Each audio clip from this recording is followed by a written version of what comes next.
welcome. My name is Chris from ChristopherHole.com and welcome to today's whiteboard, where we're going to be talking more about self-rehabilitation. We're going to be talking more about fascial lines and how they work within the body.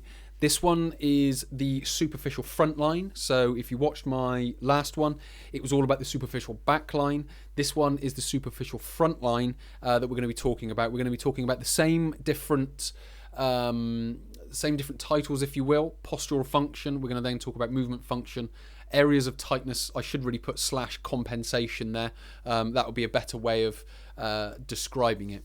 But before I get into that, just quickly mention my social media, which is at Christopher Hole on Twitter, Christopher Hole Training on Facebook, and Christopher Hole on Instagram. So if you'd like to come along there, please do like and follow, ask questions. I'd be more than happy to answer them either on the platform, or I can create a video on the subject that you want to know more about.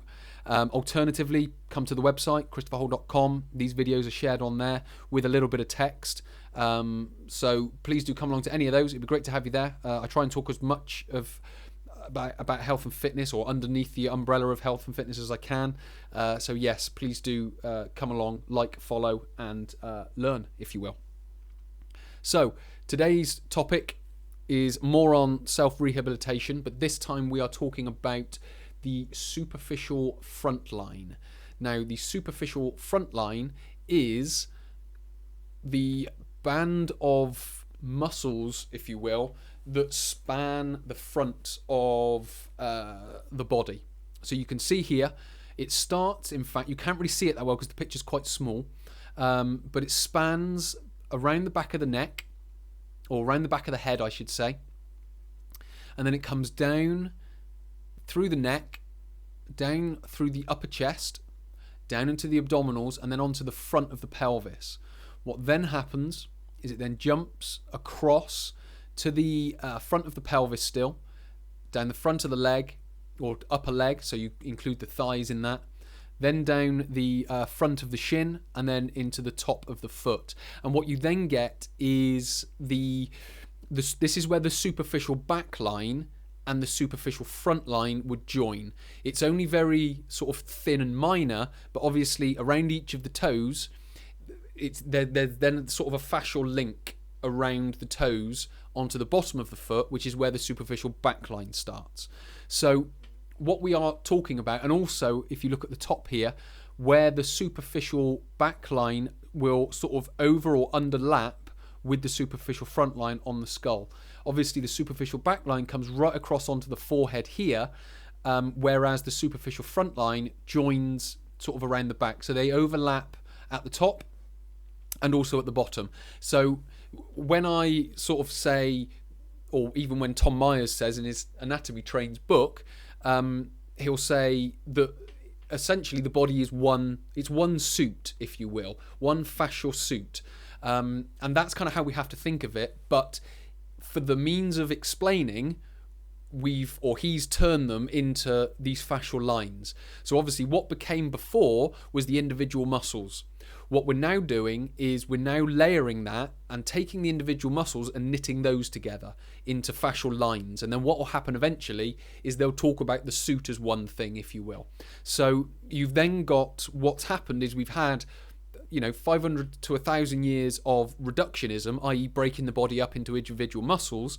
What we're now doing is we're now starting to put it all back together, and we're using fascia as the material to be able to do that, if that makes sense. So that, I guess, is kind of an introduction into the superficial front line, but the postural function of it is to balance out the superficial back line.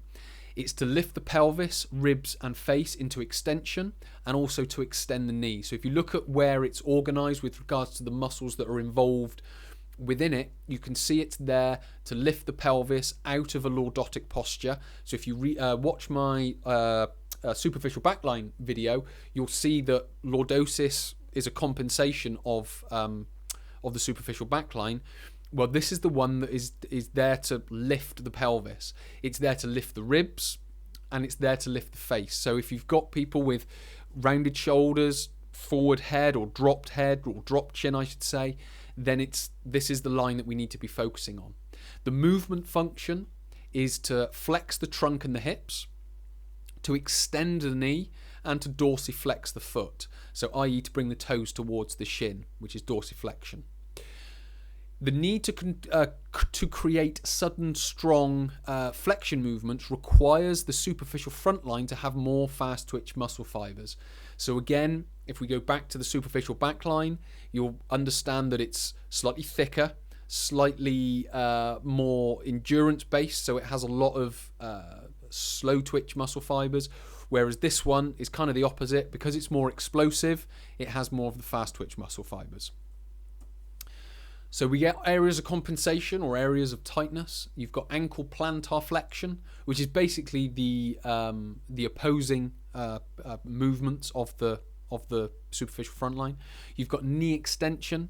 You've got an anterior pelvic tilt, which is now starting to involve lordosis. Those two, they aren't necessarily the same thing, but they're very closely linked, which is lordosis and the anterior pelvic tilt. Breathing restrictions, because you've got this section up here in the on the ribs, which will be obviously reducing the capacity of the lungs to take in air. And then you've got the forward head posture. And as I've mentioned before, if you're viewed from the side, the balance between the superficial front line and back line, you can see it a lot more effectively. So if you're looking at yourself in the mirror, or you're looking at a client or a patient, then it's a good idea to take a look from the side, from the front, so you can start to see asymmetries between superficial front line, superficial back line from the side, or just left to right on the superficial front line. So it's very much starting to bring this into any sort of rehabilitation, manual therapy, whatever it might be, so we can start to understand where potential restrictions could be coming from. You can't say for definite where it's coming from, but what this does is it opens our eyes to say, well, could something at the front of the pelvis not necessarily be a hip flexor, but could it be a breathing restriction further up? Could we improve someone's breathing and it relaxes muscles further down the chain, if that makes sense? So it's starting to move away from just the manual therapy, but using the manual therapy in conjunction with other rehabilitation therapies, if you will, movement included, to be able to correct any problems, correct any movement dysfunction, correct any aches, pains, or injuries. So what we're starting to do now is, with the superficial front line and the superficial back line, is starting to piece together how the body is set up. Because as you start to watch all of these videos, what you'll start to find is that these fascial lines wrap the body, but they also go deeper into the body. So there's not only like a suit wrapping around the outside, there are layers to it which are superficial and which are deeper. So that brings me to the end of this video. So hopefully now you can start to piece together superficial front line, superficial back line. What we'll do in future videos is obviously talk about other fascial lines within the body, and we'll be able to piece them together with the front and the back line that we've talked about today and how they work together.